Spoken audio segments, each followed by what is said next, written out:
Okay. Clerk indicated that she's having some technical difficulties, and good thing Coco's here. Your TV is here to do this recording. It's okay, it's back. Thank you very much. Thanks again. So we'll move on to the adoption of minutes. It's been moved by Councillor Lane. Thank you. Moved by Councillor Lane, second by Councillor Ribiak. Be it resolved, the following minutes be adopted as printed, circulated, and read.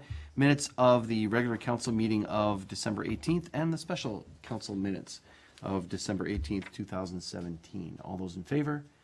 Any opposed? That motion carries. Thank you. Now we move to consent agenda items for consideration on block, and this is the point where we always ask if there's any items that councillors would like to lift for separate consideration. Councillor Ribiak.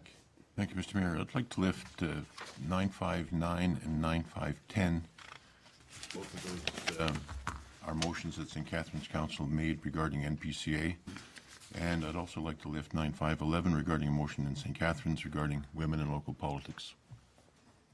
9511. Yes. Okay. Thank you. And if I may, I think we're going to be discussing 956. I don't know whether it requires lifting or not. Shall we lift it? Yes. Can I ask Sorry, 956? Yes. You Yeah. lift it as well? Thank you. Okay, thank you. That's the NPCA.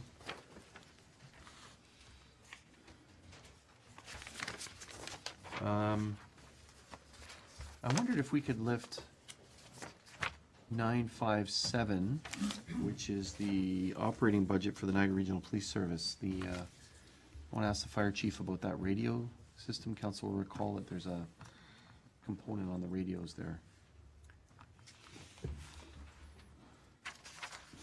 Anyone else? Any other items to lift? Okay, thank you. So it has been moved by Councillor King, second by Councillor Durley. Be it resolved, the following consent agenda items be received and the recommendations contained therein be approved as applicable.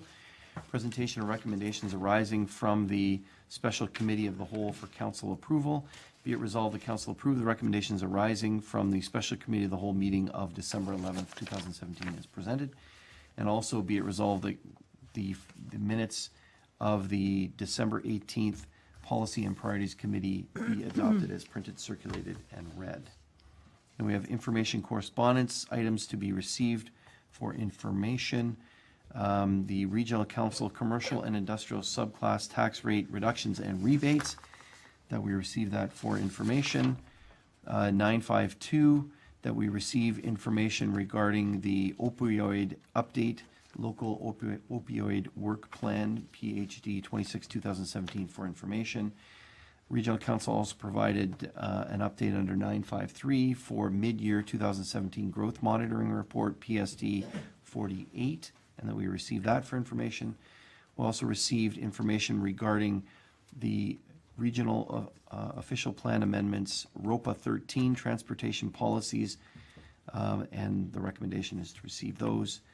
And then also there's a high-level policy, high-level official plan process framework, 955, that we receive for information regarding, so that's regarding the regional councils looking at the official plan at the region. And there's one more here, information regarding from the Township of West Lincoln, or on behalf of the Township of West Lincoln, 958, bylaw to change composition of regional council, that there was a notice that the triple majority was achieved. We also have 9512, City of St. Catharines resolution regarding the National Day of Action on Violence Against Women and the call for increased funding. Information from the Ministry of Agriculture, Food and Rural Affairs on drainage infrastructure program that we received for information. No doubt staff will be looking at that as we just talked about drainage. Ministry of Municipal Affairs Bill 59 update, that we received that for information, and that's regarding Putting Consumers First Act. Ministry of Transportation gas tax allocation, that we received that for information, and there's a bylaw later on in the on the agenda. Ministry of Finance regarding lawful use, sale, and distribution of recreational cannabis, that we received that for information. And then finally, there's committee minutes for information. Pelham Seniors Advisory Committee minutes of November 1st, 2017, and the Mayor's Youth Advisory Council minutes of November 28th, 2017, and that those both be received for information. Any discussion on any of those items that we're receiving for information?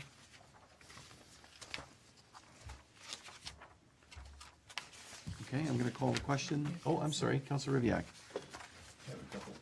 Okay, go ahead, Councillor. Mr. Mayor, the first one is on 951 Regional Council, the commercial and industrial, I can't see the whole title of it here. It has to do with eliminating discounts on industrial and commercial property. My question through you to staff is, does a decision by region like that affect us? Or do we have to follow suit? Do we do the same? So that's one question. The other question I have with respect to that is, if we did follow suit and eliminated discounts on vacant industrial commercial land, what impact would that have on the residential levy? I wonder whether those answers are readily available, and if not, maybe we can get them later on. Okay, thank you. Madam Treasurer, are you able to help the councillor? I'll have to get them later on. Okay, thank you. To that point, Yes, Councillor Mr. Mayor. Go ahead, Councillor. The Bill 150, well, I forget the number, but anyway, the bill that changed the way taxes and assessment is done provides for vacancies in industrial and commercial properties because the occupied industrial and commercial rates are much higher. If in fact there is a vacancy, there is a reduction, and that's in provincial law. I believe that's part of the new Assessment Act, and Bill, I can't remember the number of it, but it was a Mike Harris deal where they changed it from 2 mill rates to several tax rates, and vacant industrial and vacant residential are 2 tax rates that are involved in there. And it does provide for, if in fact a commercial building has been, or industrial building has been vacant for a period of time. Thank you. Councillor? Thank you. Apparently, there's some flexibility that municipalities have with respect to those discounts. That is apparently new. And the report that we had indicated some pretty good reasoning why you might consider eliminating those discounts, not the least of which is that the market value of the property is reduced because of the vacancy, and therefore the tax being paid on it is already reduced because of it. In as much as any part of the tax that is not paid by one owner is picked up by everybody else, I'd be interested in knowing what kind of an impact, if any, there is on the residential levy as a result of those commercial and industrial discounts. Okay, thank you, Councillor. I think as this moves forward, there's usually a discussion about that at the Corporate Services Committee, and my understanding is that this is done with the area treasurers in mind and the discussion. So our treasurer will Keep us informed. form part of that. And as you see in the report, the 2016 St. Catharines made some suggestions on there, which was actually, I believe, favorable to the residential slightly, so class. Okay, Okay. so look forward to further information. I have another. Okay, anyone else on that issue? No? Go ahead, Councillor. With respect to 9516, the Minister of Finance, the report with regard to the cost of legalization of cannabis sale in Ontario. They were referring to incremental cost increases which municipalities might experience. So through you again, I'm asking whether we anticipate any of those. And I guess even beyond that, I wonder if we see any opportunities for additional revenues, given that the production of cannabis is at the level that it is, the significant level that it is, or going to be within our town. I don't know if anyone's able to answer the Councillor. If not today, then perhaps sometime later on. Okay, thank you. Mr. CEO, there's no comment, no? No, Okay. we'll get back to the council. Thank you. Okay, thank you. Anyone else on any other items under the consent? Okay, I'm going to call the question. All those in favor? Any opposed? That motion carries. Thank you. Now, there were a number of items that were lifted. Let's do them in order. 956, the living landscape document. Councillor Ribbiat? Thank you, Mr. Mayor. Councillors received on January 13th an email from a resident, Mr. Glenn Robbins, asking us to support the region's comments, which they were making to the draft policy known as Living Landscape presented by the NPCA. And he indicated that there were some issues that are particularly important to Pelham. One of those, of course, is the entire floodplain issue. So, number one, I want to make sure that we are, of course, aware that this document is under development, and if comments are going to be made, then perhaps our staff might be making some. I'd like to find out what that is. I'd like to know that the issues that are important to us are in fact within the consciousness of our staff. I believe they are, and well, I'm just grateful that the issue was brought to us as a concern, and I appreciate that very much. So perhaps other councillors have things to add, but I would certainly like to know those things. Okay, thanks. Wonder if our director can assist us. Yes, Mr. Mayor, through you. The NPCA has been working on this living legacy document. It's a policy report that they use to guide their permit process as well as their review process on planning applications. They do currently have a land use planning guideline, and this living legacy document would replace that current land use planning guideline that they have. This project started about 2 years ago with the NPCA. There has certainly been consultation with local municipalities and area planners on this document. But within the last kind of 5 or 6 months, there's been changes at the NPCA with regards to going back, and they're only going to be responsible for kind of performing the planning and permitting on areas that they are subject to their regulation.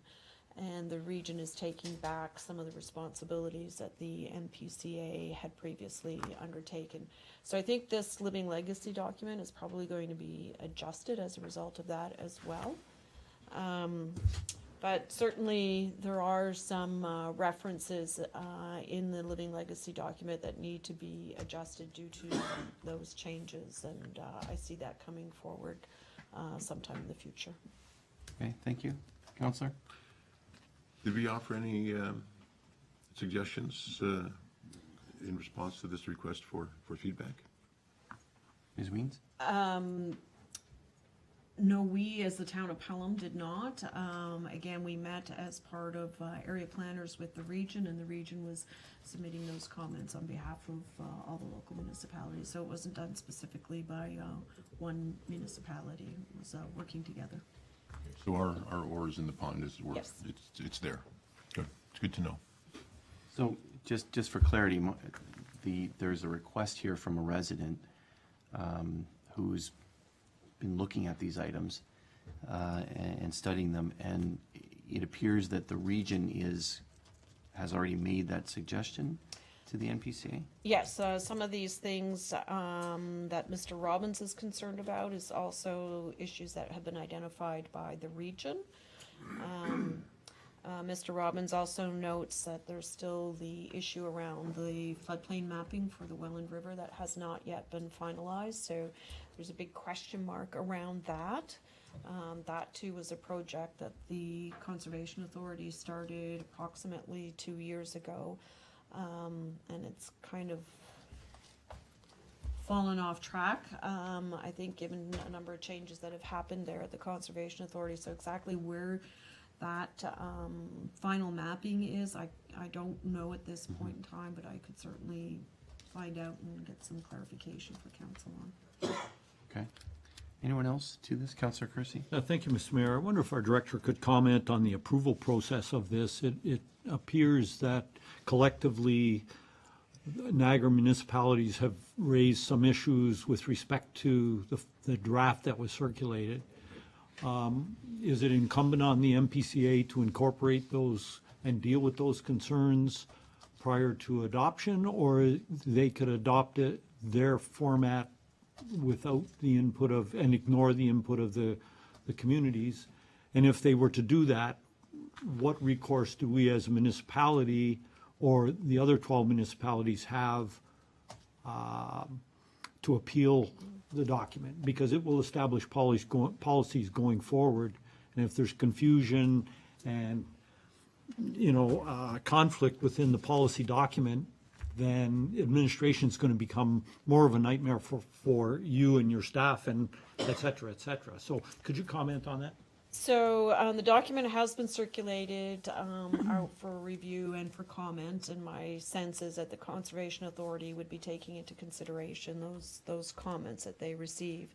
Ultimately, it is a document that would be approved by their board, and then they would administer it at the staff level.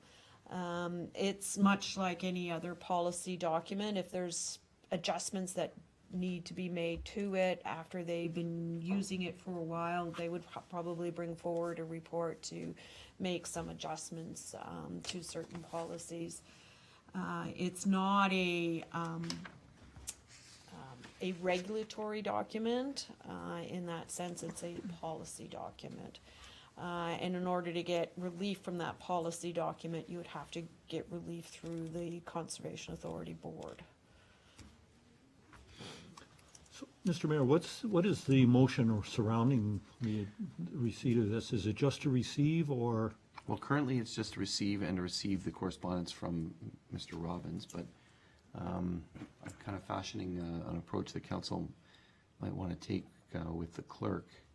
Yeah, I was thinking around that same thing. I think maybe Councillor Durley is thinking along the same lines. Councillor Durley? Exactly, Mr. Mayor. I think the situation surrounding this document is specific to Welland, Pelham, and Wainfleet because of the Welland River, which runs through. And I know I attended a couple of meetings with some residents where actually the power authority was there, and the water that's supposed to be flowing to the Niagara River was actually coming back this way from the Niagara River, and nobody would believe that. However, there are certain things that are present there that I don't think the Conservation Authority or the region are really recognizing, and I think for all intents and purposes that definitely needs to be perhaps a separate chapter of this document to say, and listening to some comments, the Welland River apparently is very high at this present time. And I remember in years past where it was actually over River Road where you really couldn't go on there when there was some flooding on that. So I think it's very important that that these things be built into this document. Either the Conservation Authority and or the region really take notice of that, and in fact enter into some kind of study to make sure that these things are looked at. So in terms of what this council could do, I mean, what the region is doing is, and this was approved, endorsed the staff comments to the report, so we could endorse the comments from the resident and send it back to the region and also to the NPCA, I think would be within our purview. Yes, Director? Mr. Mayor, you could certainly do that. Okay, so I don't know if somebody wants to make that motion. Councillor Kersey, before we do so, go ahead. Could I just comment on that before we go forward? We might also want to add, Mr. Mayor, that they recirculate the document after amendment prior to final adoption to all of the municipalities and the region. That would give all of those authorities a second look at the document before they adopt it, because there is a chance that they might not include all of the changes that Right. were requested, and it would be nice to have that dialogue going back and forth before its final adoption. Okay, so the motion would be that, Councillor Ribbiak? Yes, I think first to endorse, and second to suggest that That we- return, that retread of the document. So that we would request Yep. that the document be recirculated, or a final draft document would be Recirculated circulated for comment after, after. Prior to adoption. drafting, yeah. I'll second that. Okay, thank you. Councillor Durley? Yes, Mr. Mayor, I wonder if through there, the points made by the Robbins letter go a little further than what we're talking about. I think the inclusion of that letter should be there for consideration as well. The endorsement, support, and inclusion of this to be included into the final living document. Okay, I think that was incumbent in the motion, so, but Okay. thank you for That's good, investigating it. as long as it's there. So what do you have there? Just as the amendment Yeah. to endorse and request the document in final draft to be recirculated for comment prior to. So its we're gonna circulate adoption. the letter as well. Right. Okay. So endorse and circulate and endorse the letter and the request that the document, final document comes back for consideration. Is that enough, Counselor? In terms of the endorsing and circulating the letter? Again, I think there is a special circumstance surrounding three municipalities, definitely, and especially the critical high water that we are receiving. Welland, Pelham, and Waynfleet are going to be affected more so than, Thorold or Lincoln, for sure. So, I think we need to make special notice of conditions surrounding the Welland River certainly will have an effect on this, and is it given proper consideration? Okay, Counselor Kersey?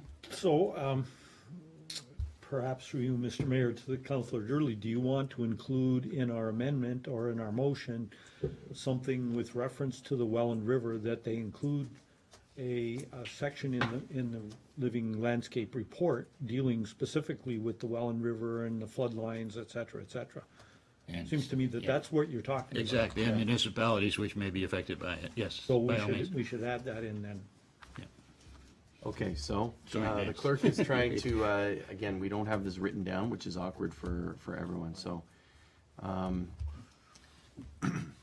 And so that we circulate the letter, endorse the comments, request that, the living landscape document makes special reference to the Welland River and those properties impacted by the Welland River, and that we also ask for them to send the document back. Perfect. Yeah. Okay? You have that, Nancy? Okay. Anything else? I'm gonna call the question. All those in favor? Any opposed? Thank you. That motion carries. Thank you very much. The amendment carried, so we're gonna vote on the The amendment carried. Thank you very much. And now to the main motion as amended. Anything further? There being none, I call the question. All those in favor? Any opposed? That motion carries. Thank you. The next item is the 957, is the proposed operating budget. This was sent to us, I think, for information. But council will recall that, and for receipt, but council will recall that there's some dollars in the budget for the radio system that's being operated on behalf of the municipality. And maybe I'll just have the fire chief speak briefly about that and the costs associated with that. Chief? Thank you, Mr. Mayor.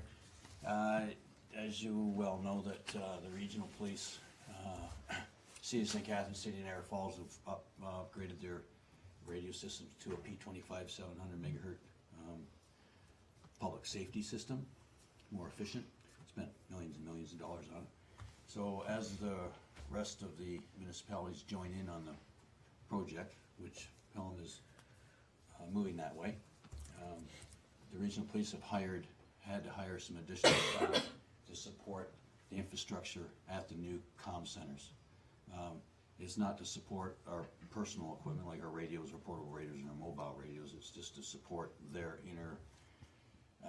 their infrastructure. So the question, what's coming out as we buy into this new system, there's going to be a monthly charge per radio for support to the regional police. I've brought it up a number of times in the regional chiefs meetings, and I still haven't got a straight up answer, is that we're being charged approximately $38,000 a year for this technical support. I'm asking the question, are they double dipping? Because if we didn't get into the system, the system's still in place, do they still have to hire these people to support the infrastructure? So, and I'm kind of been asking different, and some of the other chiefs, mayors have asked them, and we really haven't got a straightforward answer on it, and to me, unless I get really clarity on it, to me, it seems like they're double dipping. I could be wrong, but it seems to me that Yeah. infrastructure is gonna be there whether we get in there onto the project or not, so that's. So thanks, Chief. I think I've asked the question, and they have said that they had planned to do it all along, and that was the way the system, this is on the police side, the way the system was to be done and to operate, but we really haven't seen, I don't think, sort of it from the police side. We saw it from the City of St. Catharines and the fire dispatch, what that charge is, but it's sort of between them and the police, and you know, the area municipalities are footing the bill for that. So I think the request would be not only that we receive this, but that we send a request to the Niagara Regional Police Service for information regarding the radio system and how it impacts fire dispatch for the town and for the cities in town across Niagara. Then we just make that simple request that we get that information. Would that suffice, Chief? Through Mr. Mayor, I think that's a good way to approach it. Another thing you might want to mention is if you look at the overall radio system in the, out of the 13 municipalities, or 14 municipalities, if you include the whole of Norfolk, is that there's about 1,000, just shy of 1,000 radio units total. So if you take that and it's $50 a month, that's $500,000 a month. That technically it's not, hasn't come, we all join in, eventually when we all join in, that's $500,000 a month that we'll be paying the NRP for this technical or IT support. So how many people does that represent in an overall picture? It just doesn't kind of add up to me, that's all. Okay, so would somebody be prepared to make a motion that, in addition to receipt of this, that we request additional information regarding the radio dispatch, or the radio program, and as it relates to fire dispatch? Sorry, excuse me, sir, I'm sorry, I didn't mean to mean 500, that's $50,000 a month, which would be about Right. $600,000 a year for those costs. That's, I'm sorry, I didn't mean 500 a month. Okay, thank you. Yeah. Okay, thank you. Councillor Ribbiak, seconder. Councillor Papp. Any further discussion to that? It's a request for information to the Niagara Regional Police Service. You have that. Anything further? Thanks, Chief. Oh, Councillor Kersey. Just a brief comment, Mr. Mayor. You can see the impact of arbitration on budgets. And this whole business of affordability never enters into the arbitration discussion. And as a result, our police budget is going to be 4.5% increase, $6.2 million. A large driver of that is the collective arbitration agreement that was undertaken and approved. So it's. Yes, a large portion is, but if I might add, colleagues, it's also because the previous year, the Police Services Board had a zero increase, and they didn't budget knowing that there would be an arbitration coming or some sort of settlement. And that left them actually in a deficit for last year. And then now, in this particular budget, they're reaching into the reserves to get it to the point where it is. So, you know, it's kind of, they wanted the headline of 0%. They got it, but now you're seeing the effects of that. Creative accounting. Those are your words, Councilor. That's my assessment. Thank you, Mr. All Mayor. right, thank you. So to the amendment, anything further on the radios? All those in favor? Any opposed? That motion carries. And now to the motion to receive and ask for additional information regarding those radios. All those in favor? Any opposed? That motion carries. Thank you.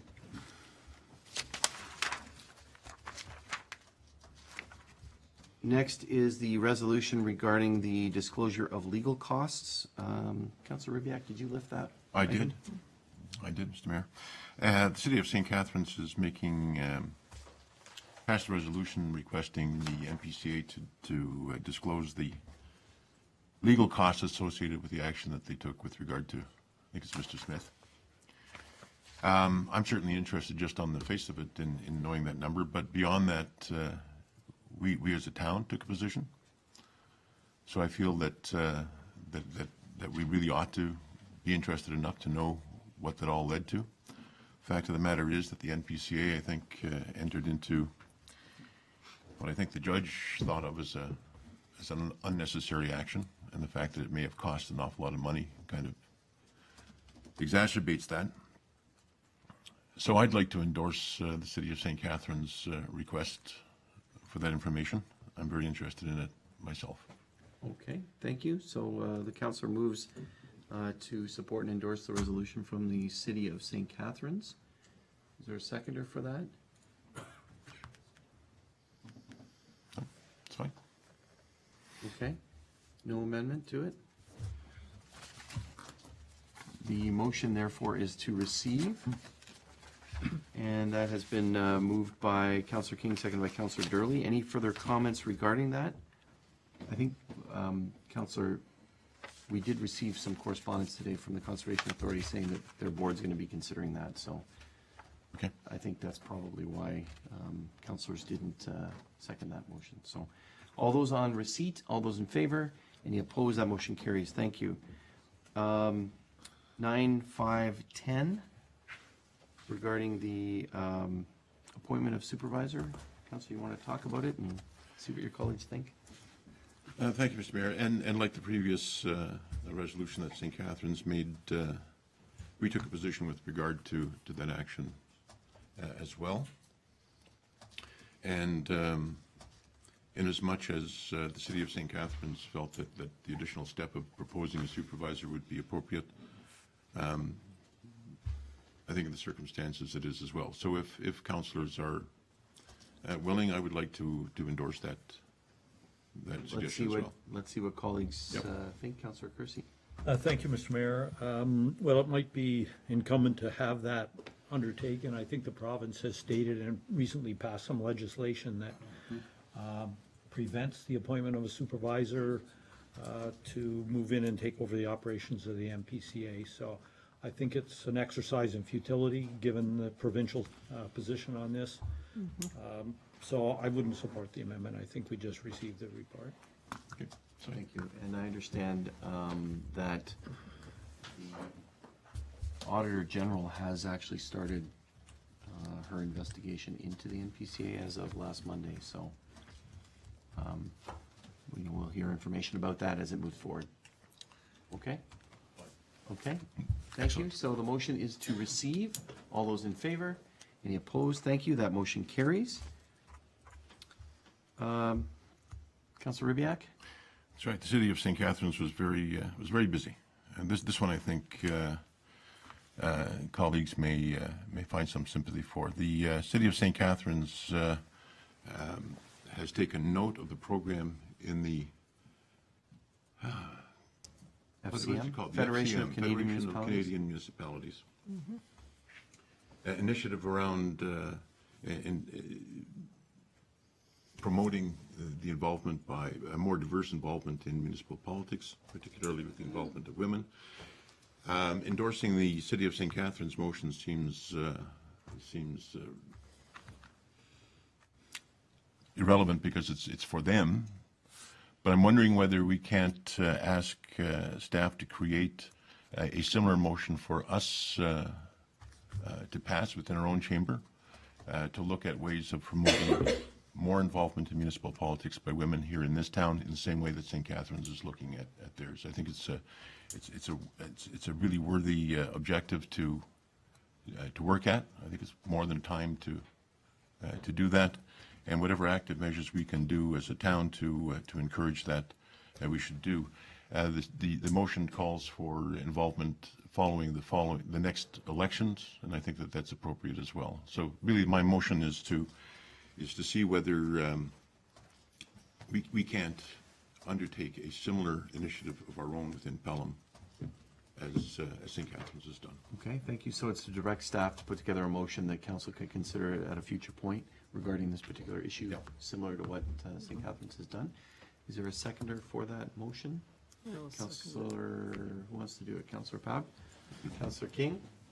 Councillor King, you want to second that? And any comments to that? I will wait until it comes back Okay. to us. Thank you. All right, thank you. Any other comments? Councillor Pab? I'd like to comment because I attended at AMO the exact session that was put forward by FCM. And I think we all agreed, everyone in the room, the place was packed, that the need for multi-diversified representation is essential for us to grow and to be able to govern properly. Not only was it about women, we also discussed another elephant in the room, and that is disabled people, people of minorities.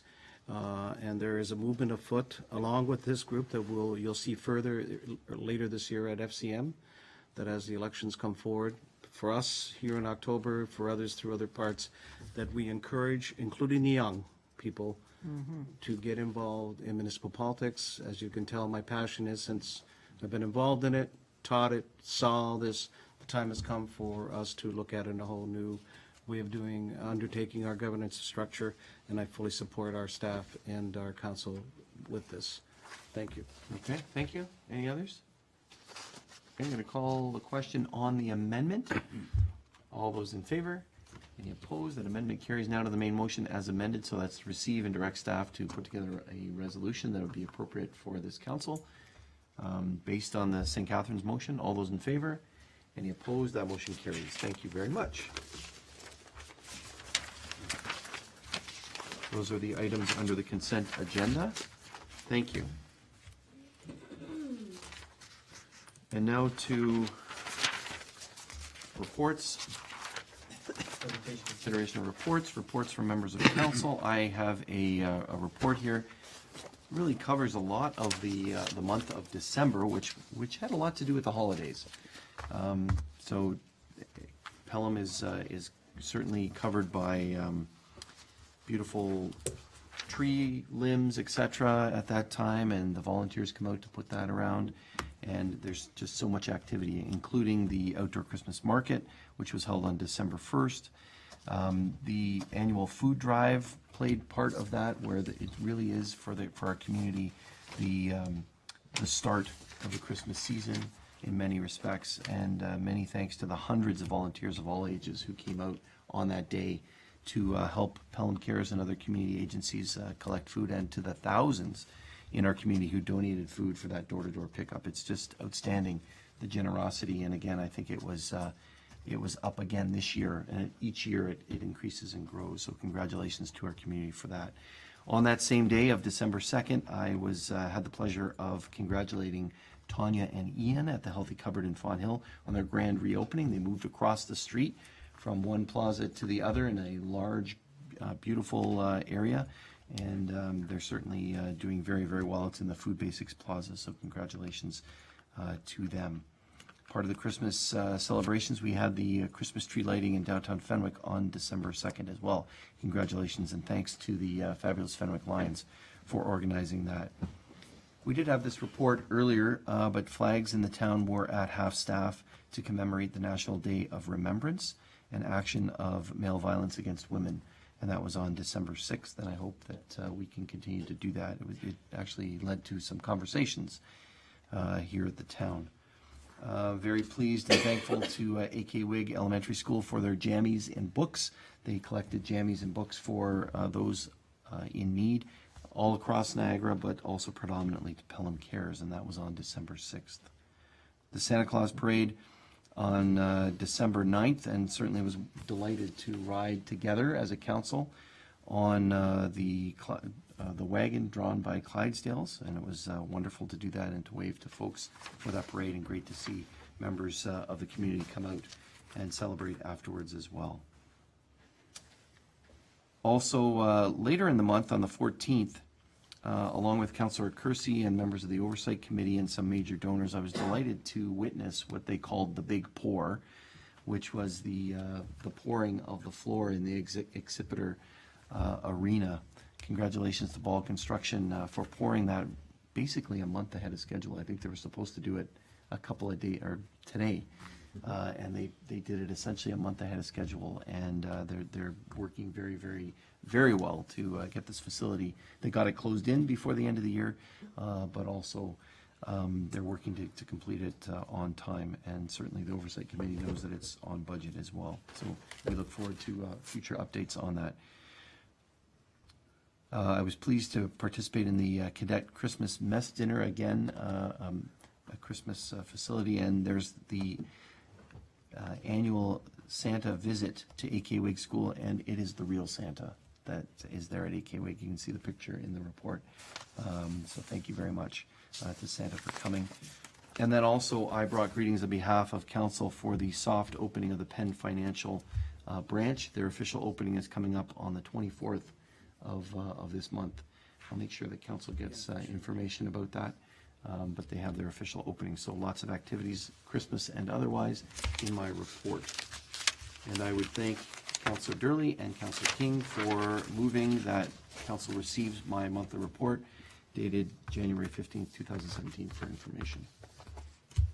Anything from councillors? Councillor Papp? Very quickly, thank you, Mr. Mayor, for talking about the Penn Financial. Just, if you want to call it an informal survey and talking to many of the businesses in the new complex down the street, they were booming. They did extremely well. The new Chinese restaurant, all of them have indicated that things are on the upswing and their business was up. As many of you know, too, a new medical group moved in.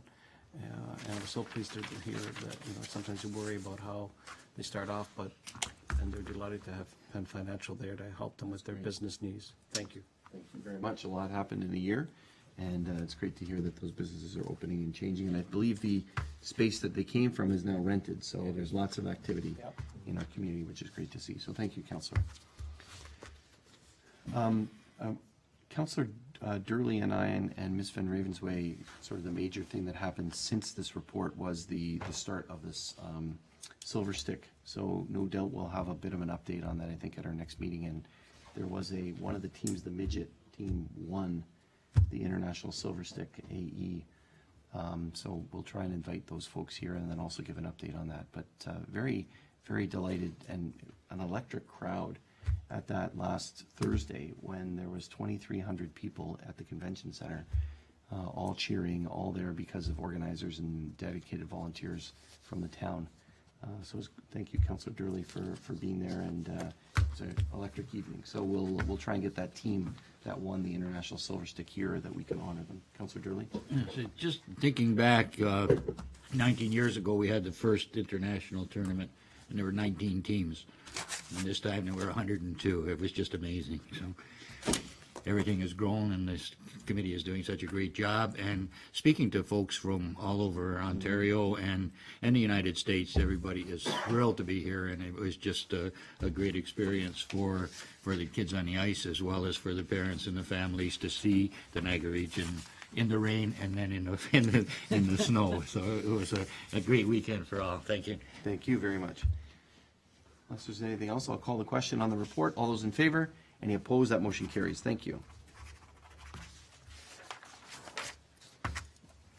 So it's been moved by Councillor Ribbiak, seconded by Councillor Lane, that Council receive the Department of Community Planning and Development report for information as pertains to application file numbers 2016-19-014 regarding part of Township Lot 171 Saffron Meadows, and the council approve the modification of the plan of subdivision for Saffron Meadows, and that the draft plan approved subject to the revised conditions in Appendix C, and that the mayor or designate be authorized to sign the draft plan as approved 20 days after notice of council's decision has been given as required by the Planning Act, provided no appeals of the decision have been lodged, and that the plan of condominium for Saffron Common be draft approved subject to the conditions in Appendix B, and that the mayor or designate be authorized to sign the draft plan as approved 20 days after notice of council's decision has been given as required under the Planning Act, provided no appeals or decision has been lodged,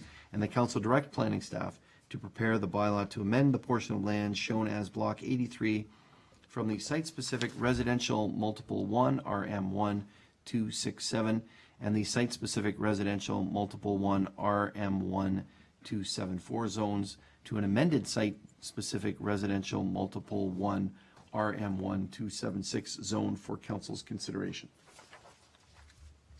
Beautiful design. We saw that last week at our planning meeting, and lots of work by the proponents who are here. Fast action as well. Comments or questions from members of council with the report? Okay, we look forward to that. I'm sorry, Councillor Papp. Thank you, Mr. Mayor. Again, we want to echo to the developers, first-class act. We look forward to this development starting, And I'd also like to see that the next time the regional council puts forward a mid-year growth monitoring, that Pelham will be at the top of growth. I didn't make any mention of it previously, but when I went through this report, I thought, where are we? Well, we're ahead of the game. So when the final 2017 and that midterm report will be up there showing exactly how we grew and what has been happening. Thank you. Thank you, Counselor. Any others? Going to call the question. All those in favor? Any opposed? That motion carries. Thank you. We look forward to that occurring and the bylaw coming. Move to the next report. It's been moved by Councillor King, seconded by Councillor Durley.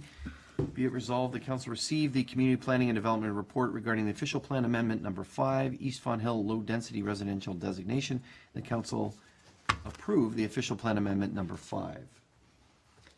There's also some letters. Where are those letters in relation to this? Do we need other motions to receive those? Clerk is suggesting that we have separate motions regarding these letters. Questions or comments regarding, I'd almost want, should we have them all as an amended and receive them together? Would that be better, Madam Director? Mr. Mayor, through you, yes, you can receive both letters together in one. There's one letter from Sullivan Mahoney and the other one is from Upper Canada Consultants. Okay, all right. You're suggesting with this report? With this report, should we receive the letters or separately? Doesn't matter. Doesn't matter? Okay, so can I have a motion moved by Councillor Papp, seconded by Councillor Lane, that we also receive those 2 items that we added to the agenda at the same time as this report? So I'm going to add, call that as an amendment. All those in favor? Any opposed? That motion carries. Okay, so now we have the report and the 2 letters. Questions, comments? Councillor Kersey? Thank you, Mr. Mayor. Through you to our director, in light of the 2 letters, Madam Director, who it appears that 2 interested parties are raising the issue with respect to the increased vigor in the language in the official plan with respect to the rear lanes. I would like to hear your comments with respect to that, and if you feel still comfortable going ahead with that. Certainly, Mr. Mayor, through you. Yes, those 2 letters did express certainly objection to the proposed changes to the language as it relates to laneways, and that it was specific to, the changes were specific to requiring the rear laneway on collector roads in the medium density designation. So, as you know, this was certainly a kind of, I guess, more of a last minute adjustment or change to the policy as a result of input and feedback that we received. So the letters are making some comments with respect to the process, that there wasn't enough opportunity provided to provide comment with respect to that change. So council has the option of doing, I guess, a couple of things. One is they could just leave the policy the way it is today, which states that lanes are encouraged and may be required, and then council, through your approval authority and ability to approve plans of subdivisions and condominiums, still have the final say with respect to a laneway product. Because those planning applications still have to come to council for approval regardless of whether or not there's a policy change or not. So that's one option, is to leave the policy the way it currently reads. The other option would be to perhaps split this official plan amendment and create 2, one dealing with the density issue and one dealing with the laneway issue, because I would suspect that we'd end up with an appeal on the laneway issue, and that would allow at least the amendment on the density to proceed likely without appeal.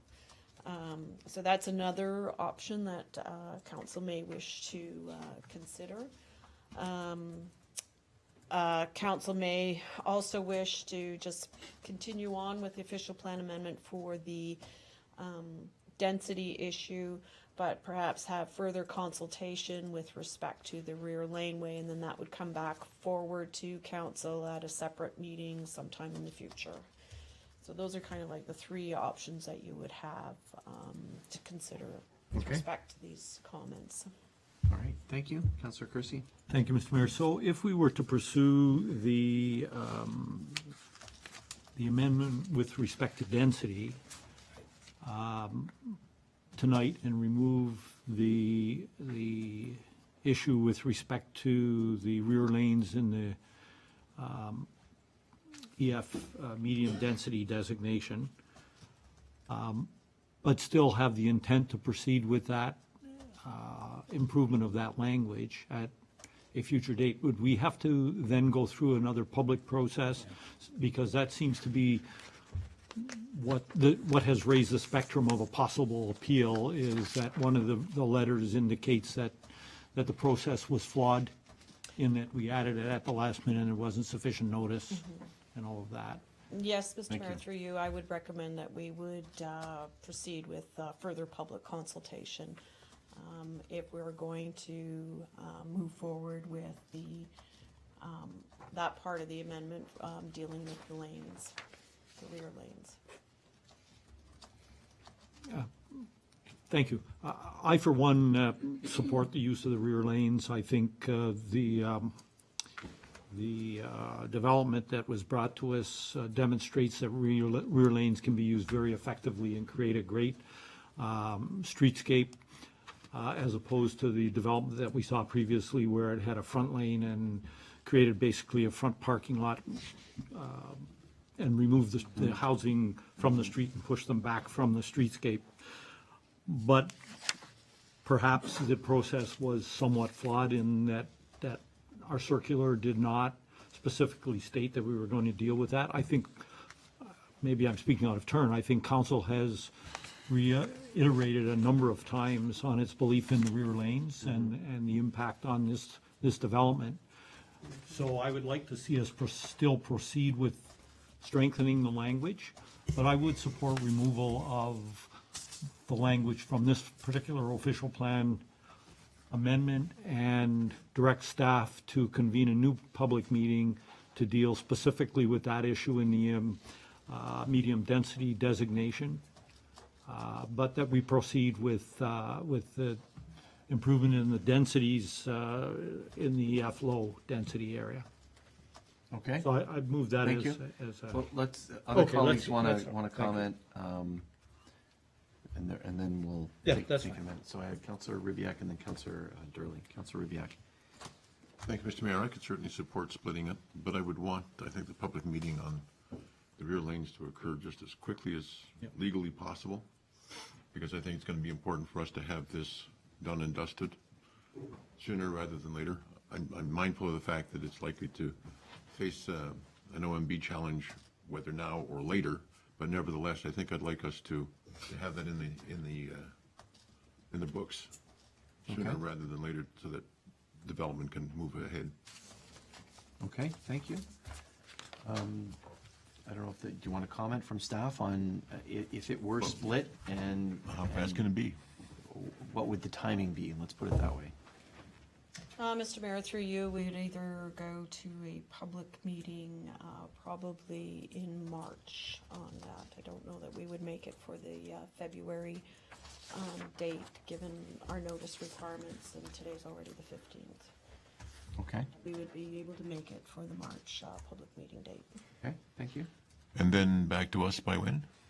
And Mr. Mayor, through you, then it would come back to you probably at the next committee of the whole after that, or the next policy and priorities meeting, so either the end of March or 1st of April. Thank you, Mr. Mayor. I like that. Okay, thank you. Councillor Durley? Thank you, Mr. Mayor. It's unfortunate that the wording was not as strong as it should have been, because fully the intent was that rear lanes would be required. However, it did not state required, and therefore we're in this predicament. However, I agree with everything that was said here. Let's get her done. Okay, thank you. I think as was said by some members of council, when we had the public meeting, it was really a housekeeping matter.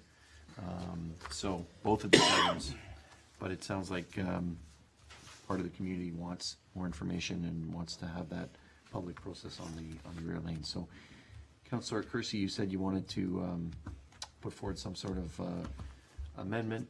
I think the amendment would be something like split the two or approve the, I don't know if the director can help us with language, Madam suppose Director, we- and then, yeah, but go move for it. ahead with a public meeting on Yeah. the second.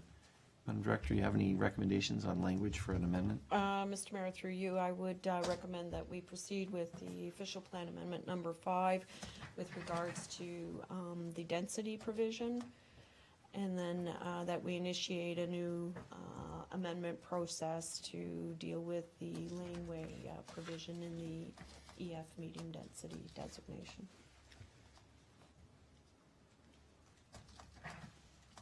She captured it very well.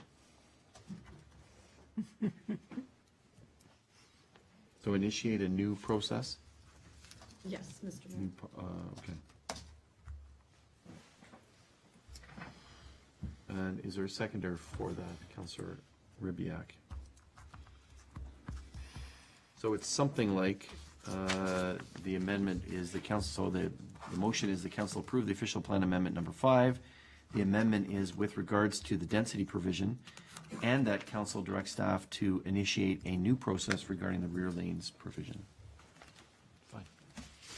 Anything further to that? I'll call the question on the amendment. All those in favor? Any opposed? That amendment carries. Now to the main motion as amended.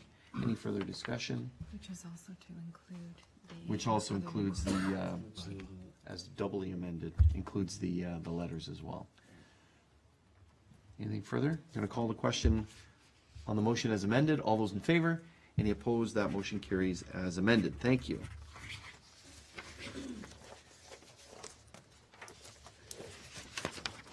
Next, it's been moved by Councillor Durley, second by Councillor King. Be it resolved, the council receive the Community Planning and Development Report regarding rezoning of lands in East Font Hill, and the council adopt the proposed zoning bylaw amendment. Questions or comments regarding this particular item? Again, a bit of a housekeeping in terms of the Wooner for community square area, and then also a recommendation regarding those lands in the front as well, and giving more options on that. Anything from members of council? There being none, I call the question. All those in favor? Any opposed? That motion carries. Thank you. Councillor Papp, I would ask if you take the chair. I have a... Thank you. Counselor Pappas in the chair.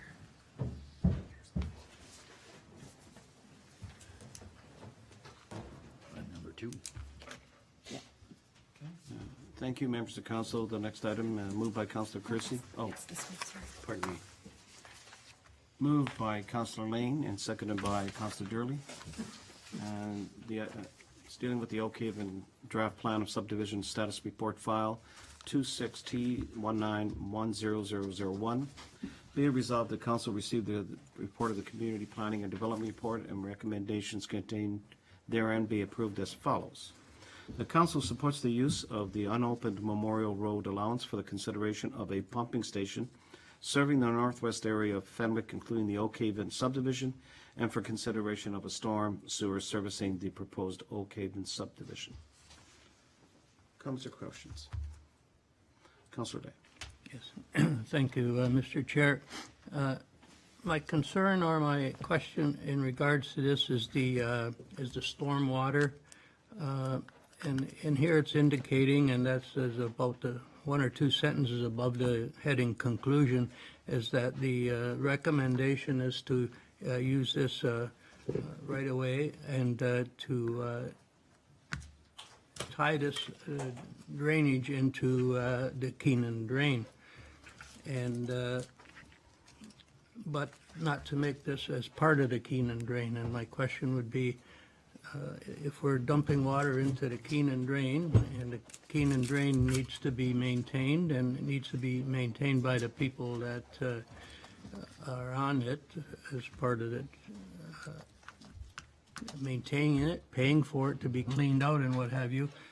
I see no reason why water going into there from a subdivision, these people should not also be liable for part of the cost to maintain the Keenan drain. I mean, we're going to have a number of homes in this area, and we're just willy-nilly, you're going to drop the water into the Keenan drain and say, okay, you pay for maintaining the Keenan drain, and I can't see that being in any way a reasonable request, so I would like to question that particular issue. Madam Director, do you wish to address that? Mr. Mayor, through you, or Deputy Mayor, through you, these lands, the Oak Haven subdivision is within the drainage area of the Keenan drain. So when there is work done on the Keenan drain, they are part of the assessment, within the assessment, so they would be charged for their proportionate share of any maintenance on the Keenan drain. The report is recommending that that portion of the storm sewer along the unopened road allowance, if it's not going to be included as part of a municipal drain, that storm sewer, then we don't need to amend the engineer's report for the Keenan drain, but this area is within the Keenan drain watershed and does contribute to that now. And so they are part of the assessment schedule for the Keenan drain. Councilor May? Oh, yes, well, that's fine if that's the case. I was not aware of that. I thought this was a new addition to be dropped into the Keenan drain. I was not aware that this land was in the Keenan drain watershed, so that's fine. But, thank you very much. Appreciate the Thank you. clarification. Councilor Ribbiat? Thank you. With respect to the stormwater system as well in Oak Haven, in the past, residents locally had identified issues with the capacity and location of the stormwater retention pond for that. I don't see any mention of it, and I'm just wondering what the implications of the suggested solutions are to the capacity and location of the stormwater pond, or if there's even going to be one. Madam Director? Mr. Deputy Mayor, through you, certainly the draft plan condition that provided draft plan approval for this subdivision did note that there's a need to design a stormwater management facility that would service this subdivision and meet all the required design parameters of both the town and the Conservation Authority in the region with respect to that. The engineering consultants, if this report gets approved and gets support, that they will then be moving forward now with their final kind of detailed design. And once we have that, we will be reviewing that internally. Certainly our Public Works Department will weigh in on the design of the stormwater management facility. But there is a block of land that's been set aside in this subdivision to accommodate such a facility. Okay, so that's another progress report down the road, I guess. Yes, that would come at the final approval stage, where we will have had at least the full review done, complete engineering design review of the all the site servicing requirements, the sanitary water and storm sewer, so it would be part of the final approval of the subdivision. Good, thank you, Councilor Mr. Chair. Ribbiat? Thank you. Any other members of council? Councilor Kersey?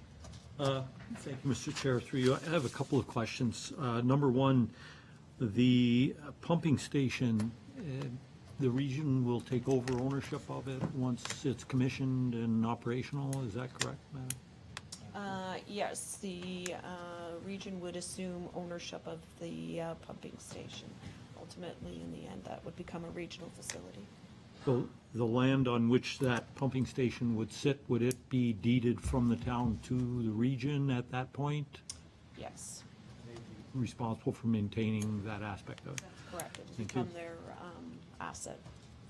If I may continue, with respect to the stormwater discharge across our land into the Keenan drain, it says in the report it's not sure whether it's going to be open or closed, an open or closed system.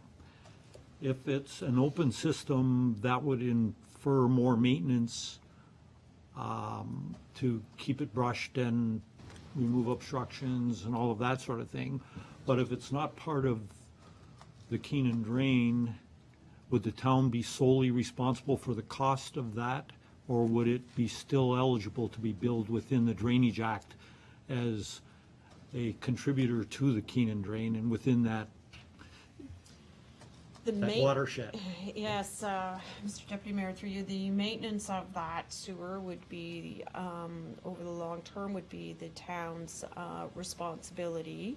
I don't believe that the maintenance of that piece of the storm sewer would be part of cost recovery through the Drainage Act, because that piece of the storm sewer is not contemplated to be a municipal drain. If it were to become a municipal drain, then it could be shared amongst all the other benefiting landowners. So would that not, when we look at the drainage report that we got tonight and the need to debrush and all of that, those sort of things, if it's a closed system, it's probably easier to maintain. If it's an open system, it becomes more of a liability to the community, a liability which we cannot pass on to those that are contributing to it unless it's part of a municipal drain. Yes, that's correct. Certainly the detailed design of that system, we will be reviewing. Both planning and public works staff will look at that. The developer at this point hasn't brought forward to us the design, so at this point in time I don't know if they're contemplating a pipe system or whether it be an open ditch or a combination of both. But certainly as part of our review, that would be something that we would look at and take into consideration and then report back to council again as part of the final approval of the development. Thank you, Mr. Chair. No point in belaboring at this point. We'll wait for Thank that. you, Councilor Kersey. Any other comments? All right, all in favor? Carried, thank you. And can someone please advise the mayor that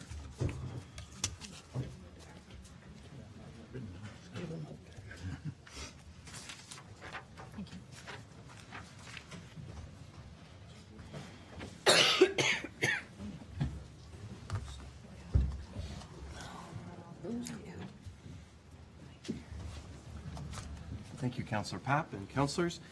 The next item has been moved by Councillor Kersey, second by Councillor Ribbiak.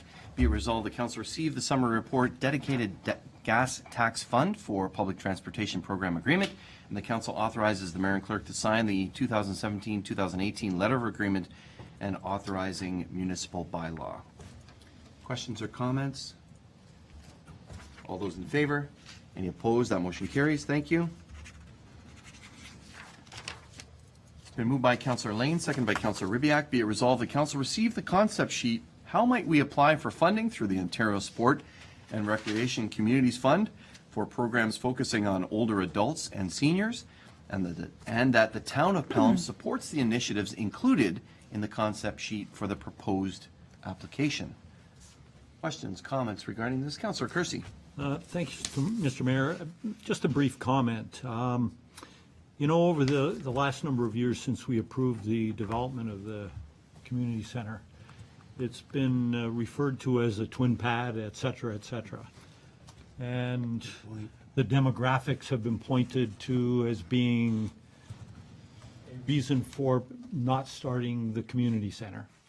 And yet here we have the province, Mr. Mayor, stepping up and saying, listen, an important aspect of every community is the seniors and the health of the seniors.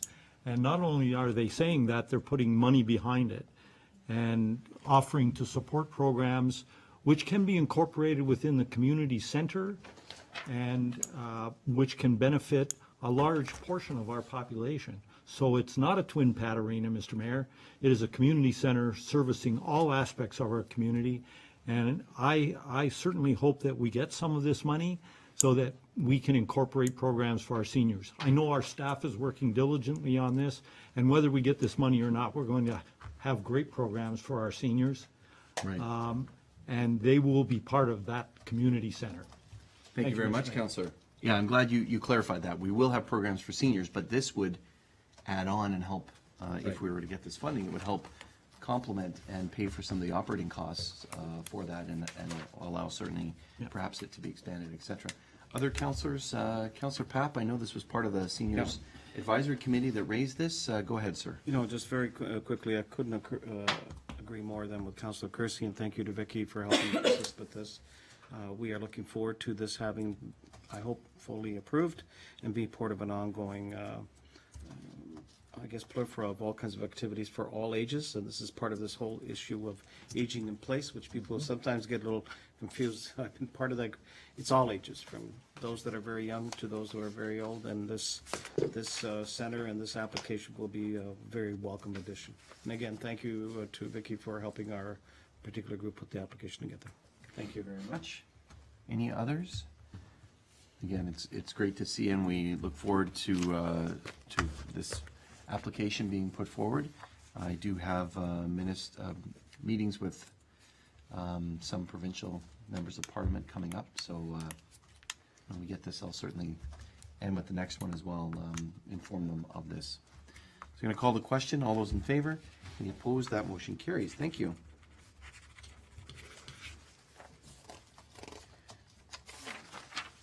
Been moved by Councillor Kersey, second by Councillor Ribbiak. Be it resolved, the council receive the concept sheet, how might we designate the Pelham Community Centre as a senior active living centre by the Ministry of Seniors Affairs, and that the town of Pelham is committed to contribute a minimum of 20% of the program by maintaining and operating the new community centre and making it available to Pelham seniors for an abundance of activities. Just how that's worded. Thank you, Madam Director, for wording it in that way. So really, the two programs come together and meld together on this. And certainly, again, thank you to the Seniors Advisory Committee for raising this and the potential to designate this as a Seniors Active Living Center. Maybe I'm just going to call on the director to comment. If the designation occurs, then there's actually a potential for additional funding in the future. Ms. Van Ravensway? Yes, through you, Mr. Mayor. If the center is designated as a senior living activity center by the ministry, we will qualify for annual funding, as well as we will also be sent opportunities for one-time funding throughout the year. So this is pretty big. We would really like this designation. Absolutely. And no doubt the community would as well. Thank you. Councillor Papp? Yes, and to concur with the Madam Director, it will also open up channels. Being a WHO organization will open up to both national and international funding opportunities. And those organizations, those municipalities that have received this designation, and everybody thinks it's a lot. No, we should be very, very honored to have this with us, and that'll help us build upon that whole delivery system for our seniors throughout. Thank you again. Okay, thank you. Any others?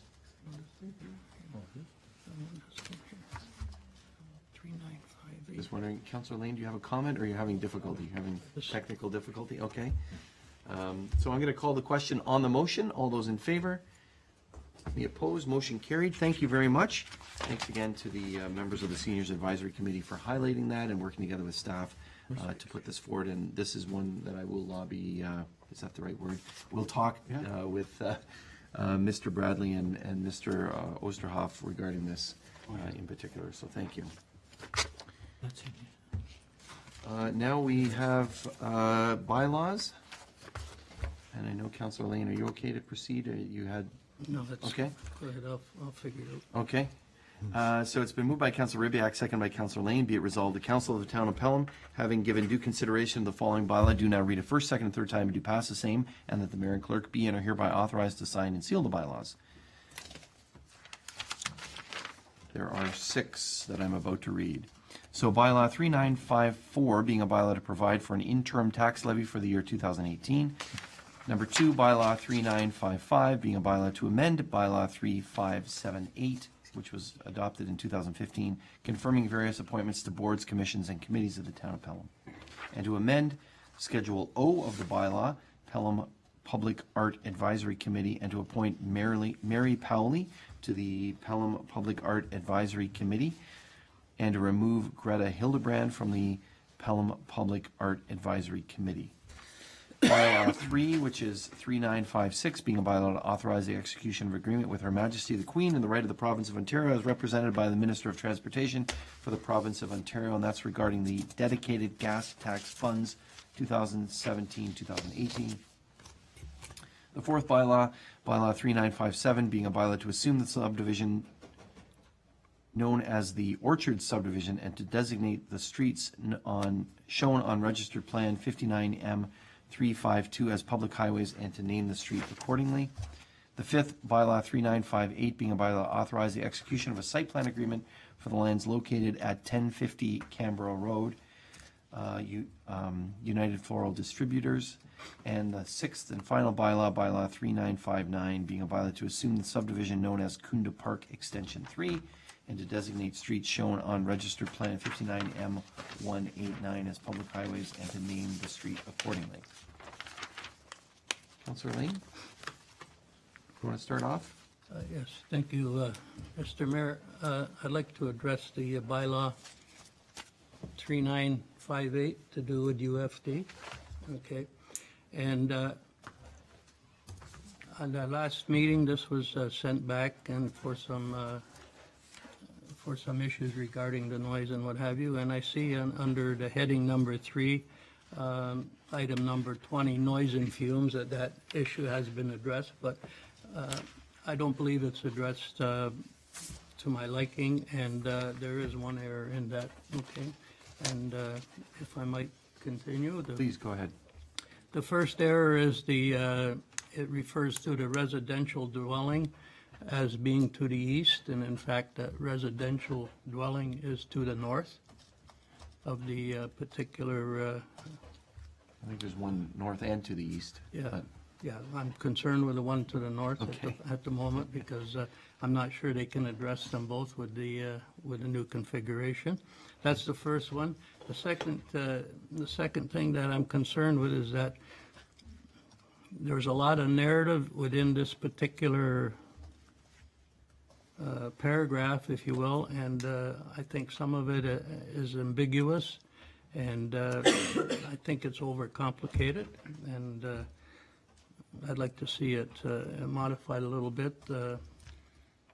It says here it's referring to delivery trucks to be running their refrigeration units unnecessarily overnight for the purposes of temporary storage of refrigerated product before delivery in order to avoid causing undesirable noise.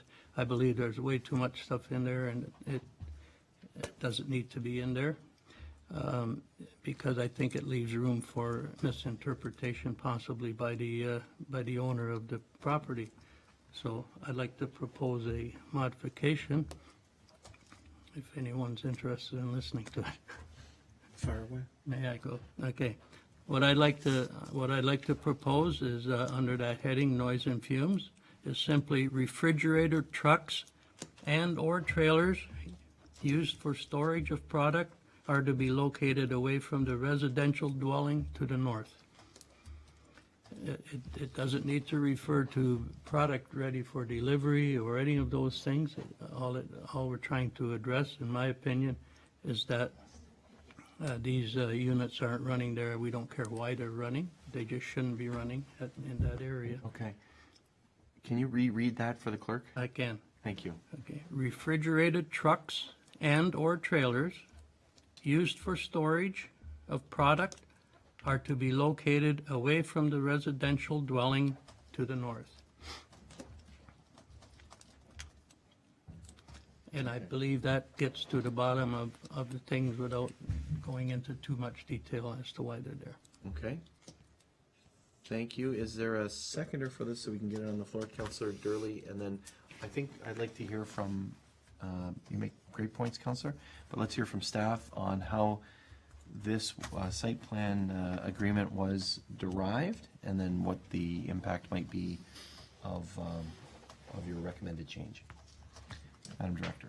Yes, Mr. Mayor, through you, we did include that clause in the site plan agreement to address kind of the issue with respect to noise around the running of the refrigeration units. And so that's why that was included. It was my understanding that I guess the objections that we've received with respect to the running of refrigeration units in the past have come from the residents to the east. But if it's the resident to the north, that's fine too. Just want to make sure we get it dealt with. The proposed amendment that Councillor Lane is proposing does essentially the same thing, so I don't have any objection to the amendment that Councillor Lane is proposing. Okay, thank you. It's good to hear. So it sounds like it should be to the east and north. The concern is that if it's to the east and the north, I don't know where they're gonna put their trucks. That's not our problem. Okay. Let's hear from the director, east and north, or? Mr. Mayor, they would be moving their trucks further down to the south. They're expanding the warehouse to the south and adding loading docks and so forth. So it would be away from the house that's to the north and away from the house that's to the east. Okay, That would be even better. okay. So you're satisfied with that? Okay, thank you. I'm going to turn to Councillor Durley as a seconder and see if there's a, before other councillors. Councillor Yes, Durley? thank you, Mr. Mayor. The concept of this is ideal. However, when I was informed of the situation and when it first came up after that last meeting, there was a suggestion that a roadway go in off Regional Road 24 to the south end of the building that would take the vehicular traffic away from going onto the Canberra Road, which also was a nuisance on that, and I don't see that in the site plan agreement. Was that considered, and if it was, why is it not included?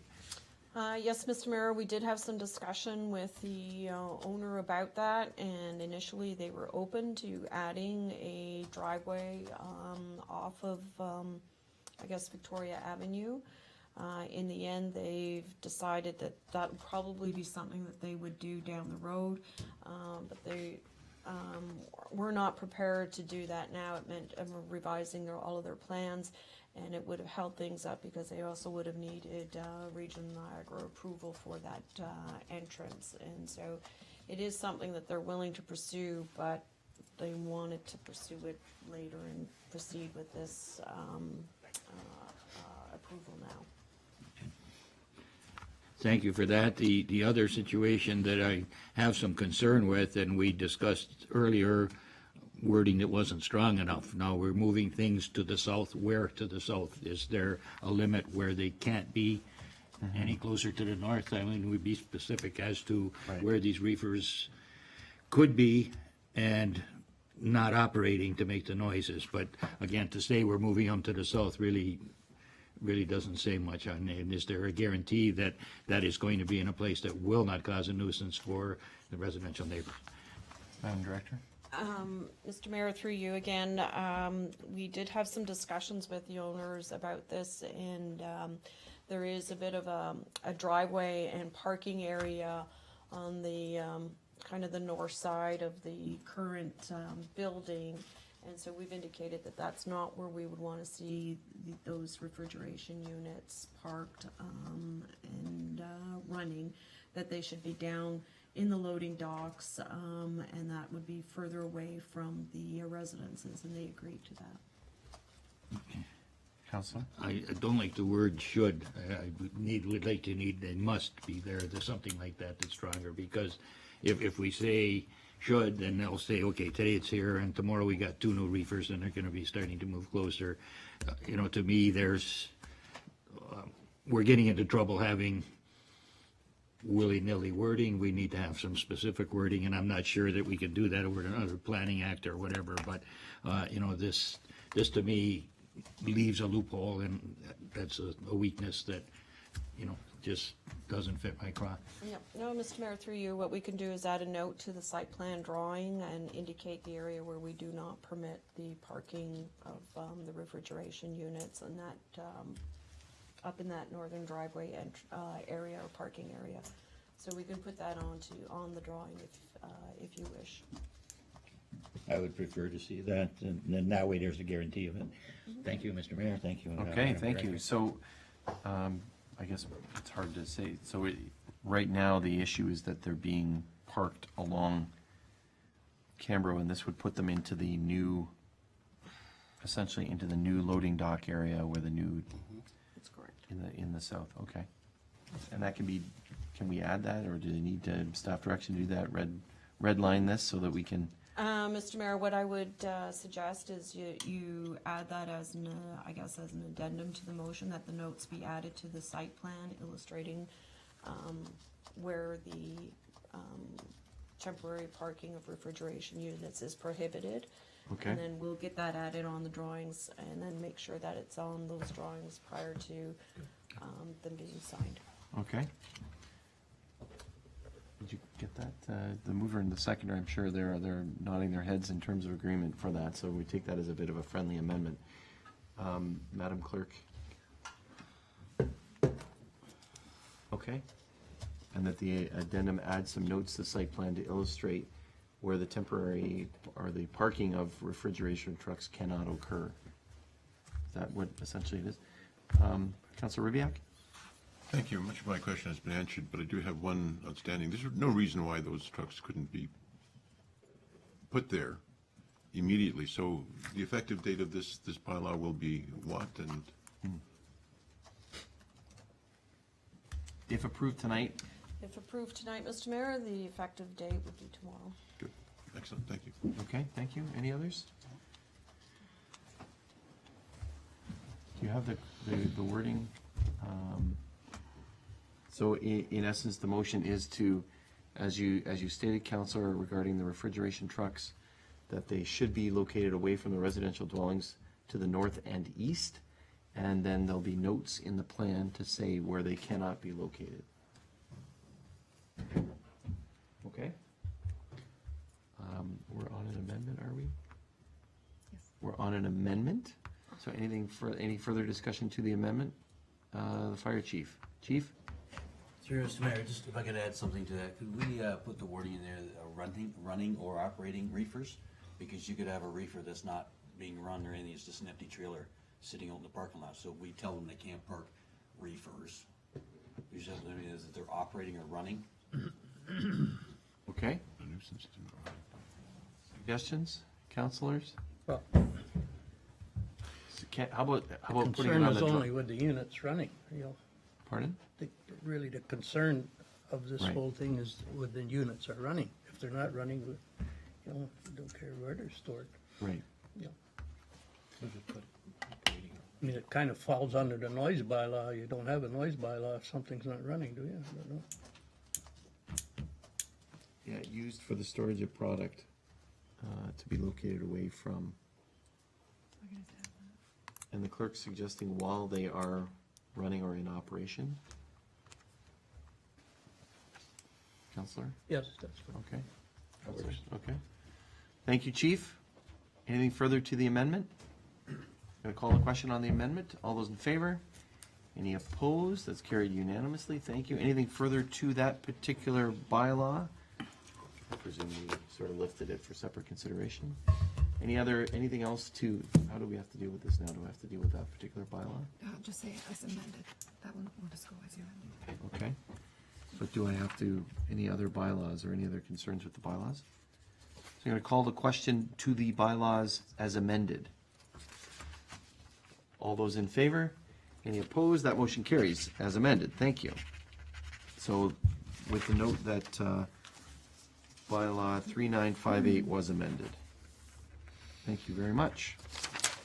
Good discussion. Thank you, staff.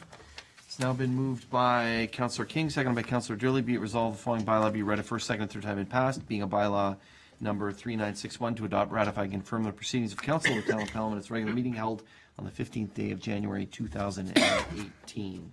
All those in favor? Any opposed? That motion carries. And it's been moved by Councillor Rybak, seconded by Councillor Lane. Be it resolved, this regular meeting of council be adjourned until the next regular meeting scheduled for February 5th, 2018 at 6:30 p.m. unless sooner called by the mayor. All those in favor? Any opposed? That motion carries. This meeting is adjourned. Thank you.